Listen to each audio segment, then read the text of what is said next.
Cette émission est une présentation de la télévision communautaire du Kamouraska.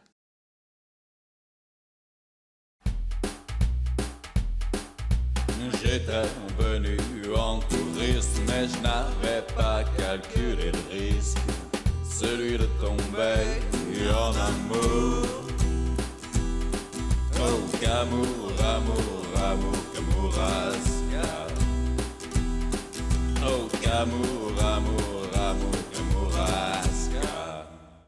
Cette semaine à Plaisir d'été au Kamouraska, je vous propose une incursion dans le monde des métiers d'art. On rencontre Guy Chénard dans son atelier et Madame Kivane à Saint-André. Bonne émission.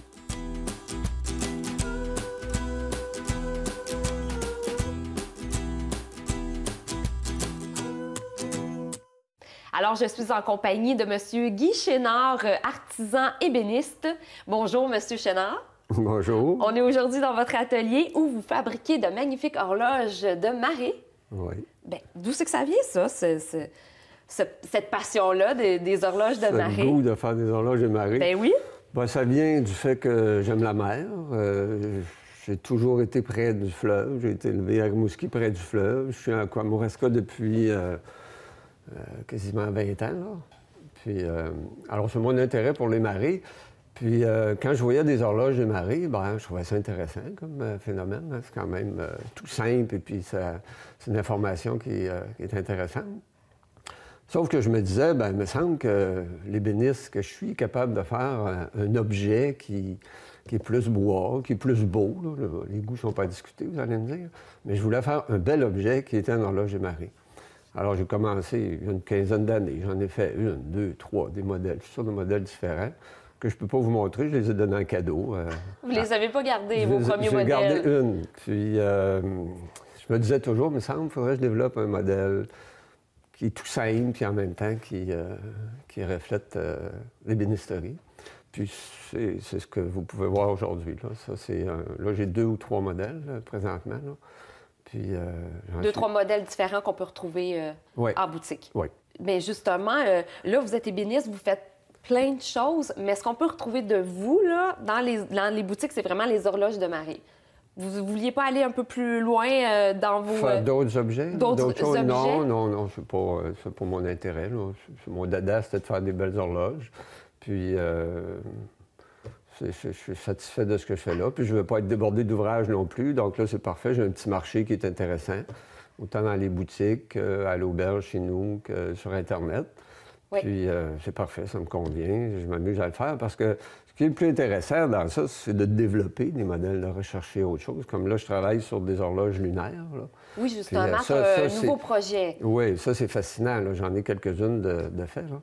Puis, ça, je trouve ça intéressant. C'est nouveau. Moi, je ne savais pas que ça existait avant de m'y intéresser. Puis d'ailleurs, j'ai eu de la misère à trouver les mécanismes parce qu'il y avait comme une petite chasse gardée. C'était les Anglais qui avaient ça dans l'Angleterre. Puis ils ne voulaient pas m'en vendre. Puis en tout cas, ça fait longtemps que je vais sur Internet puis que je cherche. Puis même les Chinois me disent « Ah, on a déjà fait, on n'en fait plus. Aller du côté américain. Les Américains n'avaient pas. » Est-ce que ça veut dire que ça va être seulement vos produits qu'on va pouvoir retrouver au Québec? Il n'y en a pas d'autres? Au Québec, pour l'instant, il n'y en a pas d'autres. À moins que je ne le sache pas, là, mais il n'y en a pas d'autres. Ah, c'est intéressant. Et internationalement, il y en a, j'en connais 2 autres. C'est quand même pas beaucoup. Là. Non, parce que effectivement. Il y a 15 ans, quand j'ai commencé à m'intéresser aux horloges des marées, j'allais sur Internet, je pensais qu'il y avait 6. Je pense qu'il y avait à peu près 6 modèles. Puis il fallait chercher un petit peu pour les trouver. Puis là, aujourd'hui, on y va, puis c'est des milliers de modèles. C'est incroyable comment ça... C'est pas juste moi qui ai pensé à ça. Oui, peut-être que vous avez parti de mode. Non, vous savez pas? Non, ils sont partis en même temps ou même avant moi. Là. Non, je peux prétendre pour avoir parti quoi que ce soit. Sauf que quelqu'un qui va sur Google puis qui fait une recherche image, supposons, horloge et marée ou tide clock, il va voir passer mes horloges, sont très différentes de toutes les autres. OK. Vous avez quand même votre style unique à vous. J'ai mon style unique à moi, puis c'est ça qui est intéressant. Là. Les autres sont très belles, mais il y en a beaucoup, vous pouvez imaginer, qui sont en brasse ou en simili-brasse, qui font plus marin, parce qu'on essaie de faire ça avec un look marin. Oui. Donc, il y en a plein, ils sont toutes belles, là, comme les miennes, là, mais différemment. Mais les vôtres sont plus belles. Ils sont différentes. Donc, les personnes qui ont ça à la maison, là, ils s'occupent de rien à part peut-être changer la batterie de temps en temps? Changer la batterie puis faire l'ajustement par l'arrière. OK. Puis là, justement, ça fait, supposons quelqu'un de Québec achète une horloge. Oui. Bien, quand ça arrive chez eux, lui, il peut prendre la table des marées sur Internet, supposons. Oui. Puis là, s'il calcule qu'il reste 2 heures avant la marée haute, bien, il va derrière, puis là, il va placer son horloge, pas son horloge, mais son aiguille, à peu près ici, OK. qui indique qu'il reste 2 heures avant que la marée soit haute. Puis là, il laisse ça aller. Puis normalement, ça fait le travail pendant les 2 ans, peut-être que va durer la batterie. Mais qui se sert de ça? Est-ce que les gens achètent ça plutôt parce que c'est joli, c'est une belle œuvre qu'ils mettent sur leur mur, mais est-ce que vraiment il y a des gens qui se servent de ça pour la marée? Bien, j'espère. Parce que c'est un bel objet? J'espère, oui, mais c'est ça, c'est une pierre deux coups. Là. Oui. Les gens l'achètent parce que souvent c'est un coup de foudre. Ils aiment l'objet, mais c'est certain qu'il y a un intérêt pour la marée. Donc, ils vont mettre ça dans une pièce où... L'idéal, c'est de mettre ça dans une pièce où on est le plus souvent possible. Comme moi, j'ai ça, c'est dans la cuisine. Puis, je jette toujours un coup d'œil pour voir ma marée est rendue où. Même si, avec habitude, on vient qu'on le sait, là, mais il reste qu'avec ça. Comme là, si je regarde cette horloge-là ici, je pense qu'elle est ajustée sur la marée de Kamouraska, et je peux vous dire, il reste à peu près 2 heures de baissant, autrement dit de jusant, qu'on appelle. OK. Il reste à peu près 2 heures. La marée va être basse ici. OK. Fait que s'il est 10 heures, bien, on sait qu'à midi, la marée va être à l'étal. Puis après ça, il va y avoir un 6h25 avant qu'elle redevienne haute, c'est-à-dire en fin d'après-midi, elle va être haute à nouveau. Puis vous le regardez parce que vous allez en bateau ou parce que vous voulez voir si vos horloges fonctionnent encore bien? Moi, c'est parce que je fabrique des horloges de marée. Non, mais même si j'en avais seulement qu'une, moi, je m'intéresse à la mer. J'ai mon petit bateau qui est en face. OK. Alors, je veux savoir à quelle heure il va échouer, quand est-ce qu'il va relever, si j'ai à aller faire une inspection ou quoi que ce soit, ou si même je veux faire une sortie. Bien, je regarde un petit peu. Ah, bon, bien, demain, ça va être à peu près tel décalage, donc je vais pouvoir...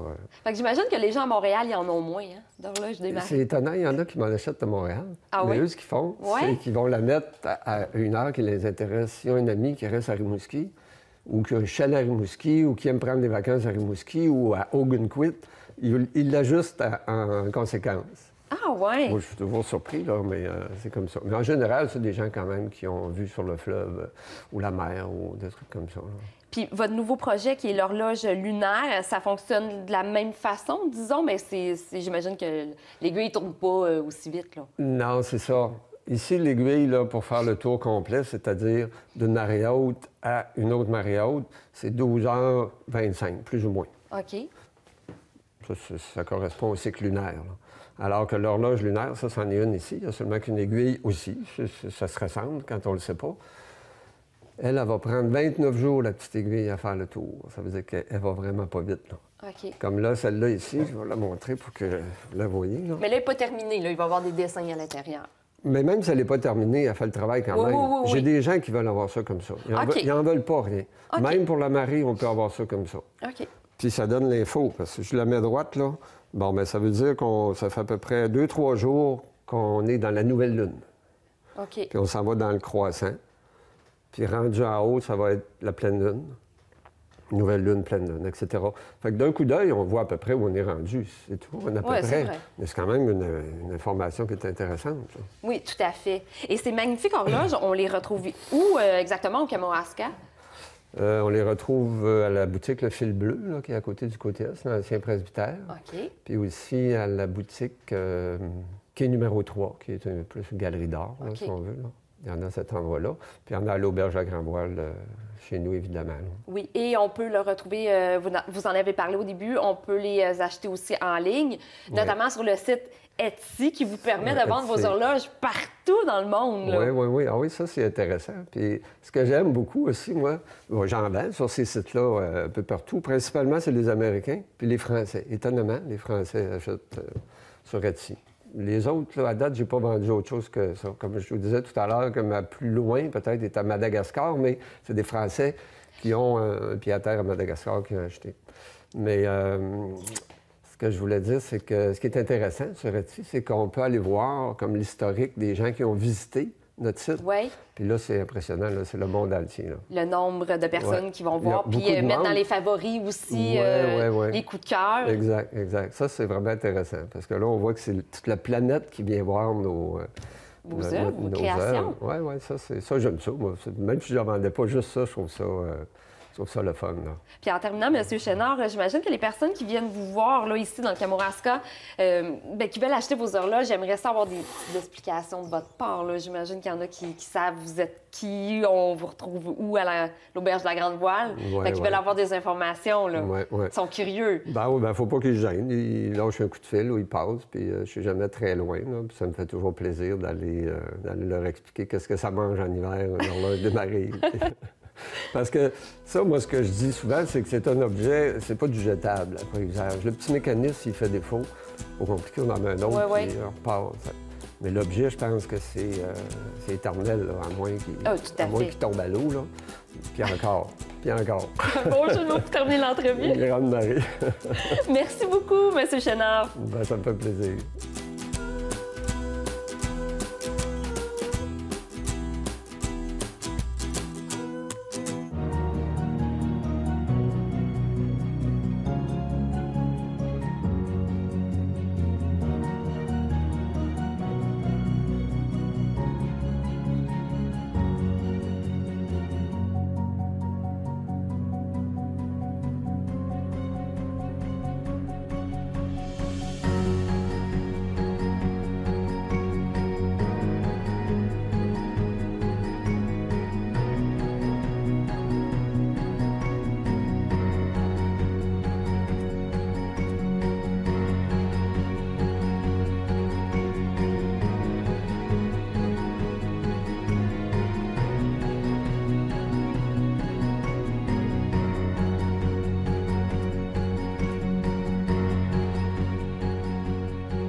Alors, je suis en compagnie de la propriétaire de la boutique Madame Kivan à Saint-André-de-Kamouraska. Bonjour, Julie. Bonjour. Merci de m'accueillir dans ta boutique de ballet, entre autres. La mini-boutique, oui, c'est une mini-boutique. C'est tout petit, mais c'est chaleureux. Ah, tout à fait. C'est vrai, on se sent chez nous quand on rentre chez vous. C'est important. Donc, parle-nous un peu du début de l'histoire de Madame Kivan. Donc, Madame Kivan, c'est qui ça, Madame Kivan? Madame Kivan, a priori, il fallait trouver un nom pour l'entreprise. Donc, on s'amusait. Il faut s'amuser quand on fait les choses, c'est super important. Puis, on cherchait, bon, qu'est-ce qu'a fait la madame à Vannes? Donc, vanner, ça a plein de significations. La vannerie, c'est le fait de tresser avec du végétal. Donc, ça part de là. Mais en France, vanner, ça veut dire ventiler aussi.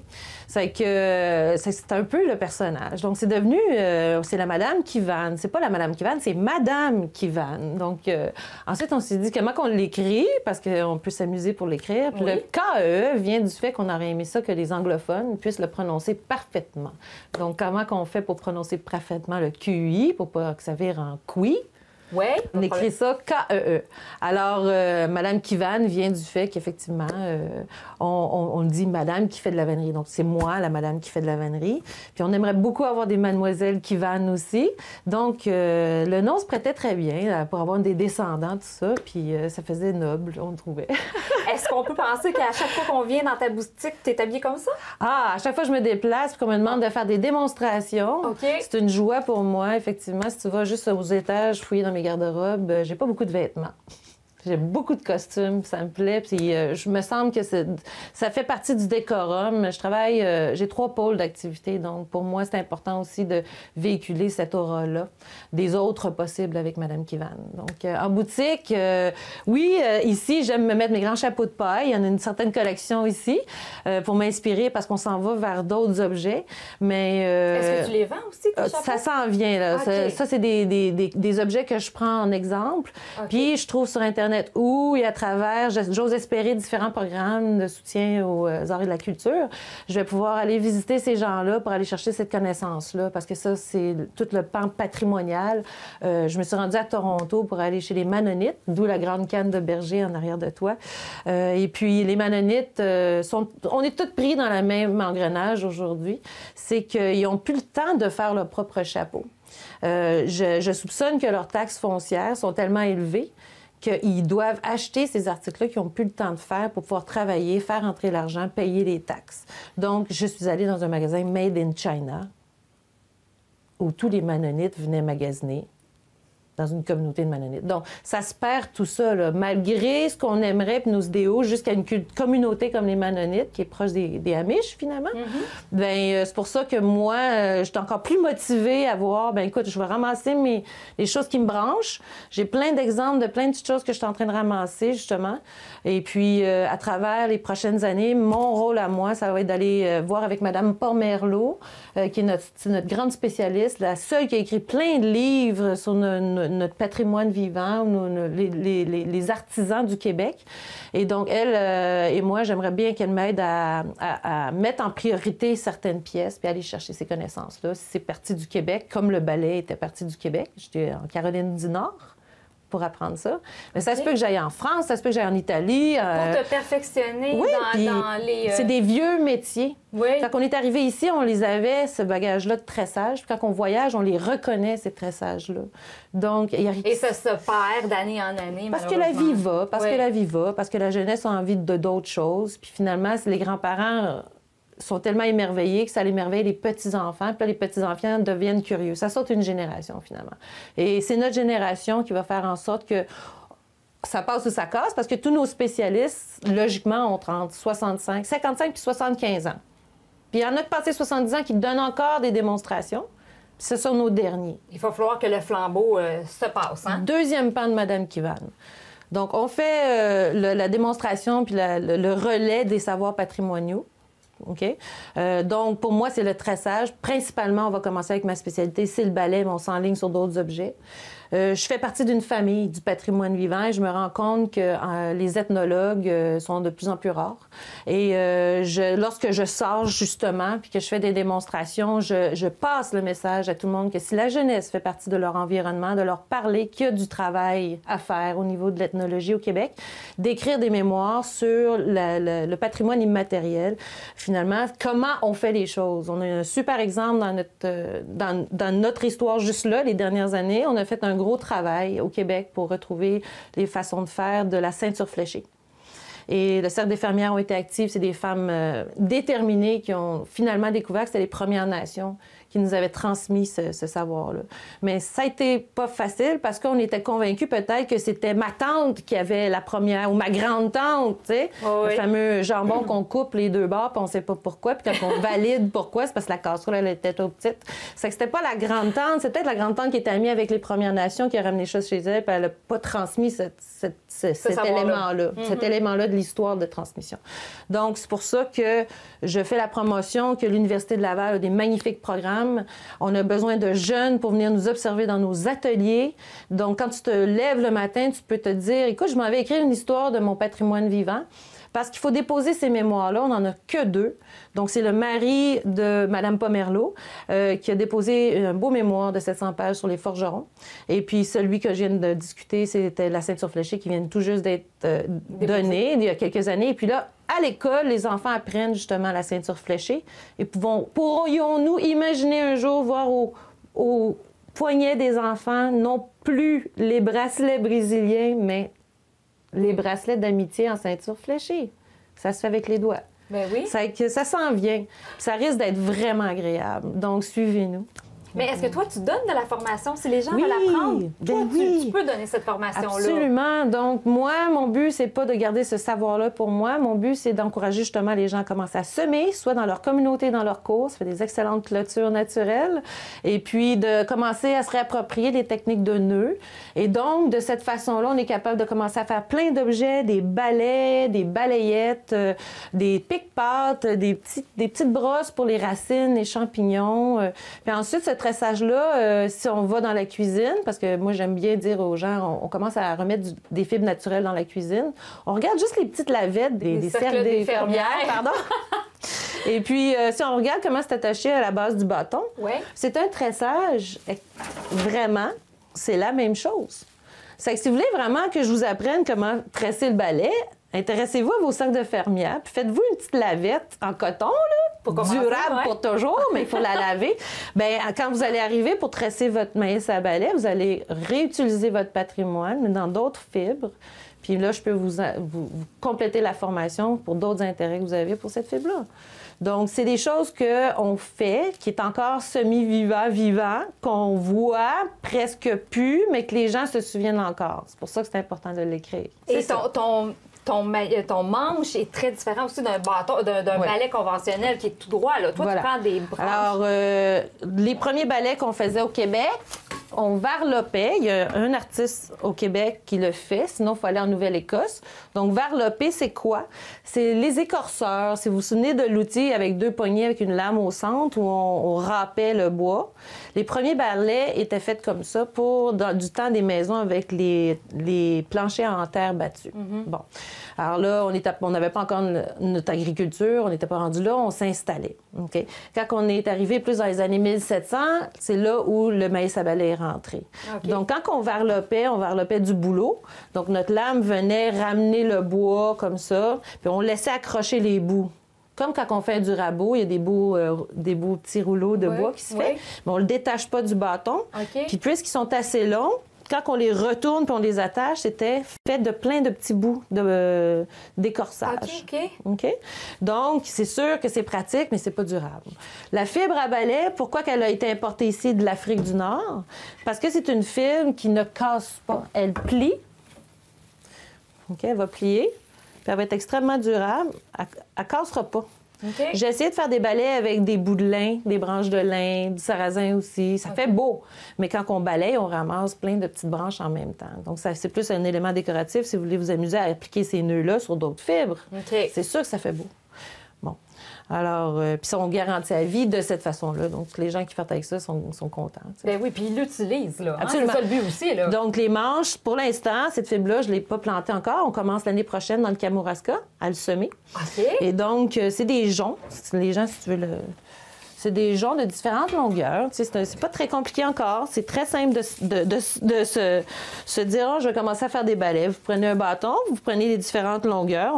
On part du bas du jonc ici. Puis il y a différentes longueurs. Donc, dépendant les longueurs de ton brin, il va être utilisé pour différentes choses. Pour le sol, c'est bon d'avoir des longs brins parce qu'on va sûrement le couper.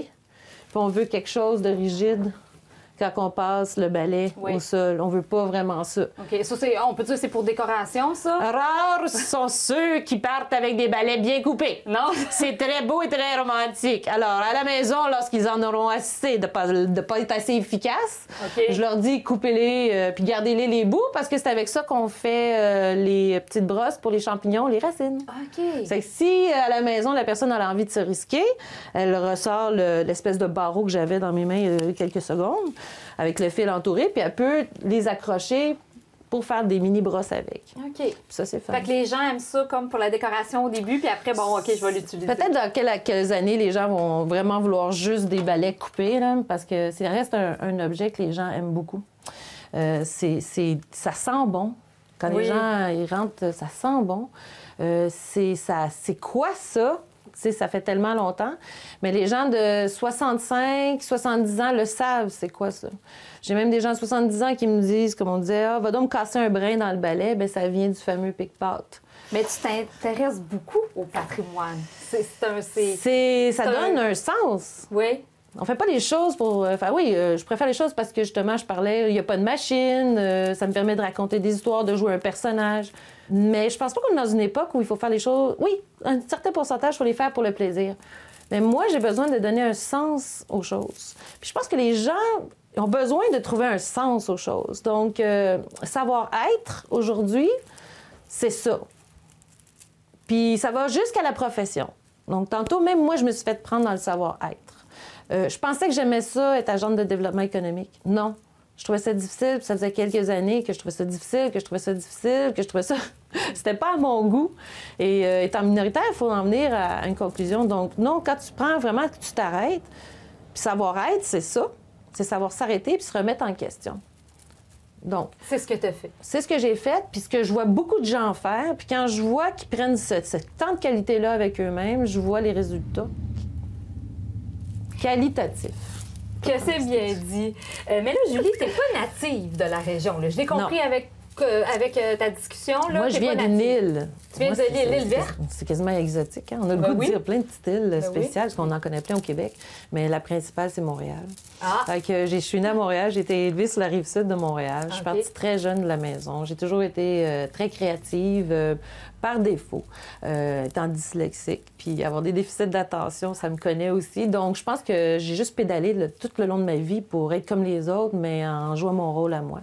Donc, tout ça, ça s'est très bien tressé avec mes emplois que j'ai eus en étant un leader souvent et en animant des groupes. Donc, à un moment donné, quand tu deviens adulte puis tu viens à voir la société dans laquelle tu vis, tu as envie de participer puis tu as des capacités, mais c'est ça que j'ai essayé de faire. Puis finalement, où je suis plus efficace, c'est quand je raconte mes histoires. C'est là où je suis la plus heureuse. Donc, je pense que tout se sent. Moi, je le sens, les gens le sentent. Puis c'est drôle, les mêmes messages que se passaient autour de grandes tables de réunion qui ne passaient pas. Mais là, il passe. Oui, puis je peux avoir quelqu'un de très important. J'ai des ministres qui passent en avant de moi. J'ai toutes sortes de gens qui passent devant moi. Donc, peut-être, oui, que de semer de cette façon-là, il faut y croire aussi. Puis je joue mon rôle, mais à 100 %. Donc oui, je suis passionnée de mettre du gros bon sens dans chaque chose qu'on fait. Puis les gens aiment ça. Aime ça. Un être humain qui ne fait pas un sens de quelque chose, c'est la folie. Vous demanderez à n'importe qui. J'ai pris note de ce que tu dis. C'est ça marche inspirante, Julie. Oh, mais c'est bien cool. Ben voyons. Hein? Bon, c'est pas ça. Faut se le rappeler. Je pense que les gens me le rappellent. Moi, peut-être que je suis juste un messager. Peut-être que mon rôle, c'est juste ça. C'est juste de rappeler, tu sais. Je suis contente. Le ballet, c'est ça, la vedette. C'est ça qui me permet de faire plein de ponts avec d'autres choses. Donc, c'est pour ça que ça me gêne pas du tout de m'appeler Madame Kivan. Ça me ferait plaisir que le monde m'appelle Madame Kivan puis qu'il oublie mon prénom puis mon nom de famille, finalement. Ah, OK. Parce que c'est pas ça qui est important. C'est noté. Oui. Mais là, je suis sûre, à la maison, là, les gens ils vont voir ça puis ils vont dire « Je veux rencontrer Madame Kivan. Je veux la voir. » Mais comment on fait? Bon, on t'appelle? On a mentionné le Yukon. Alors, Julie est revenue du Yukon. Elle a eu un choc pas culturel. J'ai eu un choc technologique. Je suis pas bien la vague. J'essaye Instagram, mais c'est pas comme tout le monde. Alors, pour me suivre, pour savoir ce qui se passe ou me contacter, Facebook, je pense que c'est l'affaire la plus facile. OK. Pour mais moi. On trouve sous le nom de Madame Kivan? Voilà. OK. C'est facile Kivan. comme ça. Facile comme ça. On t'écrit, puis on veut des informations, on veut de la formation, on veut des balais, on veut acheter. Ben, t'as l'air d'une fille passionnée. T'es passionnante à écouter. Ah, ben, je me nourris des yeux qui me regardent. J'étais venu en touriste, mais je n'avais pas calculé le risque, celui de tomber en amour. Oh, qu'amour, amour, amour, qu'amourasca. Oh, qu'amour, amour, amour, qu'amourasca. Oh, qu'amour, amour, amour, qu'amourasca. Cette émission était une présentation de la télévision communautaire du Kamouraska.